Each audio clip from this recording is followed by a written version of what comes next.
Formula One has become one of the most popular sports in the world, with intense rivalries, million-dollar cars, and expertly trained drivers. It's also a mixed-gender sport, giving both men and women a chance to compete. But there isn't always equal funding to bring them onto the track. So F1 Academy and the organization More Than Equal are stepping up to change that.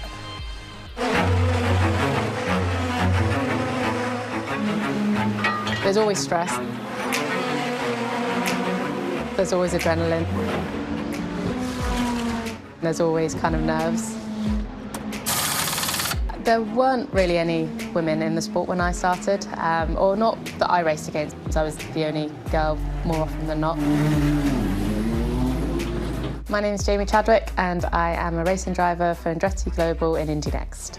Jamie Chadwick wins the first W Series race. Out of the final corner, Jamie Chadwick. The accolades don't mean a huge amount. I don't care so much for being the first woman to do anything. I don't see that as being necessarily not a compliment, but like a positive thing. I see it as, if anything, being a negative thing, because really there is no reason why I should be the first woman to do all these things.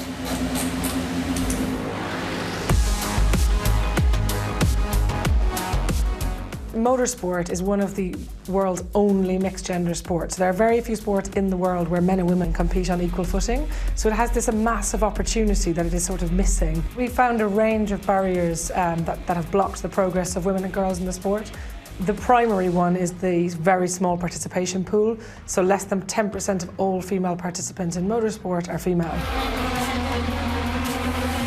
We spent a lot of last year, our initial year of our organisation, researching the barriers. So why is it that women have failed to kind of climb the ladder of the sport into Formula One? What stopped them? Largely people come into the sport through karting, so you can take that up from a very young age before moving on to open wheel racing. I think we're now seeing different initiatives for women in the sport.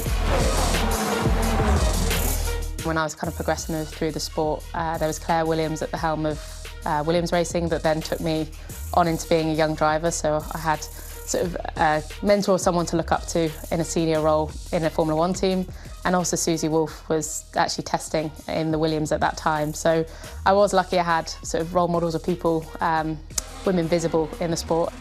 There's a lot of initiatives going on, but there isn't really anything tackling absolute grassroots level. So that's the bit that I wanted to try and kind of help where we could. So you've never done anything like this? All of your helmets split up.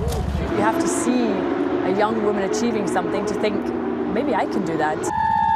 But I was one of those annoying little girls that was hugely competitive. I loved speed, I loved adrenaline, so I got my first go-kart at 8, and that was, for me, the start of the journey. Susie Wolff was a very experienced driver and has now come back in to lead the Formula One Academy. Put your marker up. 16. With what Jamie Chadwick is doing now, so setting up a whole initiative to get girls into grassroots and to help them to see that there's a ladder for them. We need more Jamie Chadwicks though, we need another 10 or 20 of her. You needed to go far, you want to go faster, so you need to come back and do it again so you can go quicker. I turned up to a few of these events and there's been young girls, and I felt like I've got imposter syndrome. I'm like, well, why they don't necessarily want to listen to me or hear from me. It's a bit tight. There you go. It takes one or two of those girls to come up to me and say if they're inspired into the sport. How was it? Good. Good. And that's enough for me to kind of relax a little bit and think this is something that I'm really proud to try and kind of wave the flag for. Oh, love to see it. You can catch the Miami Grand Prix Sunday at 4 p.m. right here on ABC and ESPN. So much fun.